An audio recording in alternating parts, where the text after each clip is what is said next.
Deep in Central Africa, in one of the most ancient habitats on the continent, is the last refuge of one of the rarest mammals on Earth, the endangered mountain gorilla.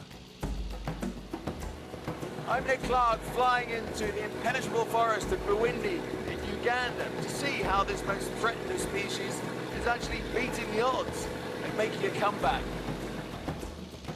From above, on the fringes of the forest, evidence of how man has stripped the hillsides for cultivation. The mountain gorilla's range is now tightly squeezed into the boundaries of Bwindi National Park and the nearby Virunga Mountain. Good work. You did it.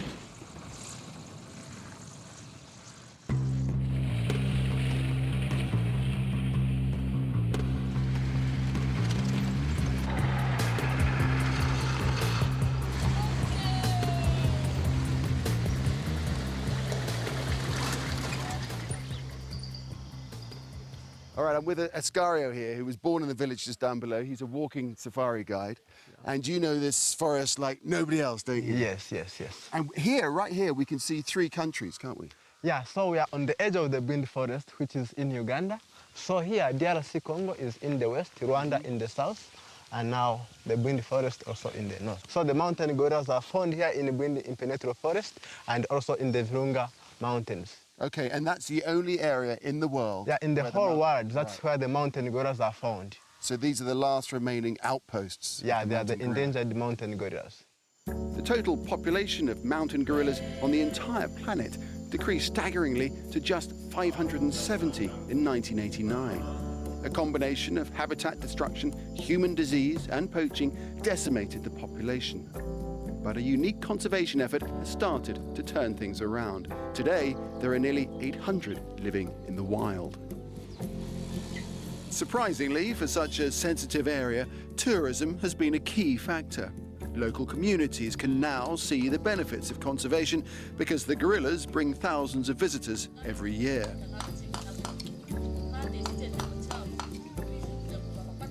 We are benefiting because of gorillas, because they buy our things, so we are benefiting. We and the gorillas, we are friends.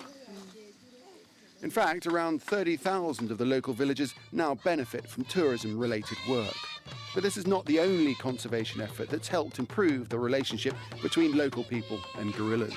I've heard about the buffer zone that's been created to tackle the problem of gorillas raiding villagers' crops. Stephen Azuma of the International Gorilla Conservation Programme is the expert. So what have we got there? This is farmland, clearly, forest here. So clearly across the valley you find the community cultivating right up to the park edge, because they don't have enough land due to the high population. It introduces an element of conflict. When the animals come from the forest, they go to raid the crops, but when they go to raid the crops, the community don't get compensation. And the principle behind the buffer zone is that it has been divided into 2 sections. The inner section is supposed to be managed to provide for the needs of the gorillas. Now the outer strip is supposed to be unsuitable, harsh, for the animals. So we can see the line of this hedge going along here. So this is the outer edge of the buffer zone. That's right. When it's well established and well knitted, if any animal tries to come in, the thorns prick. This section where we are, you can see to my right is crop field, which wasn't there before. That's how it works. Okay. Yes, please. It's a good plan. Thank you. All right, back up the hill. So, the local community are learning to share their land with the gorillas. But the comeback of these endangered animals is down to more than compromise. Gorillas share as much as 98% of their DNA with humans, and it's easy for them to catch many of our diseases, some of which can be life-threatening. Committed doctors and trackers monitor their health around the clock. Augustine, a local villager, is our tracker and guide. So you can look at the droppings.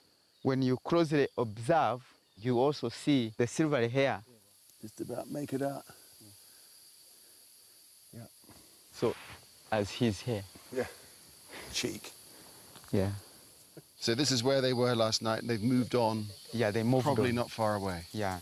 You tell that they are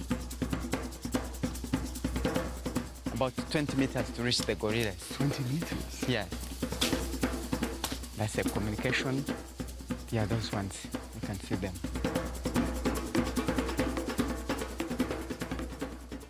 Oh, yeah. Yes. Of the gorillas, there they are. That's incredible.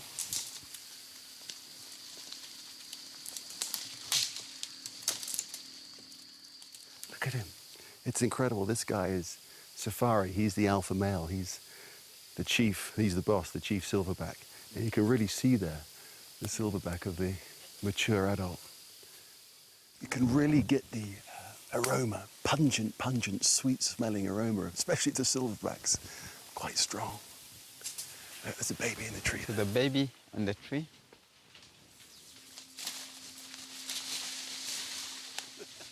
So they are my cousins.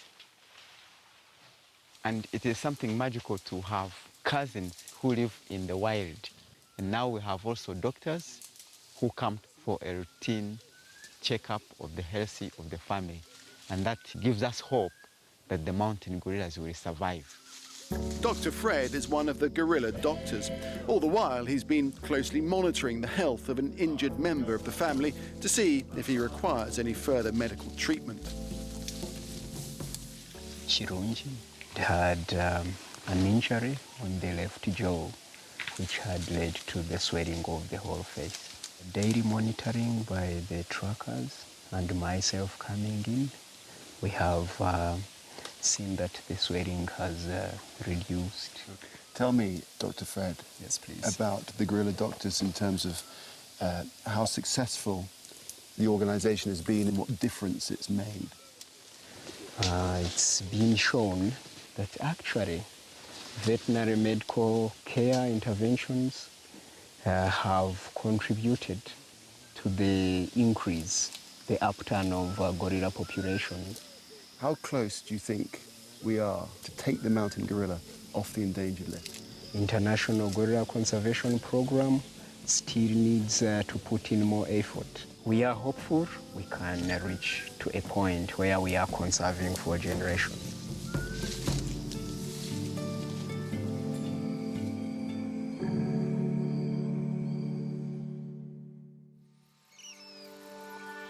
Another day, and we're in another country. We're in Rwanda because we've heard about this temporary care facility where they've just taken delivery of an orphaned gorilla. So we're going to go and check that out. As well as disease, injury, and population growth, poaching is still a problem across the gorilla range, particularly for babies. She was taken from an area of Congo called Bukima, which we know is inhabited by mountain gorillas. Poachers there tried to sell her, actually did sell her at the border between Congo and Rwanda. And the Rwandese police arrested the two poachers that bought her. She had a really pretty serious upper respiratory disease when she came to us. The poachers were all sick, and when we confiscated her, they sneezed all over her. But just like you would for any year-and-a-half-old child, she was on ibuprofen and antibiotics, and she's doing great. She was very lucky to be confiscated, because I'm convinced she'd be dead if she weren't confiscated. And so what about the future? What's going to happen to her? Once we confirm that she's a mountain gorilla, she will be transferred back to Congo, where she's from, and she will learn to be a gorilla with the other 4 mountain gorillas. You know, it was not so long ago that we might have been talking about the end of the very existence of the mountain gorilla on this planet. But now, thanks to the unique conservation efforts that we've been seeing, that we've been witnessing, the incredible fact is that the mountain gorilla is the only one of the 5 great apes whose numbers are actually increasing.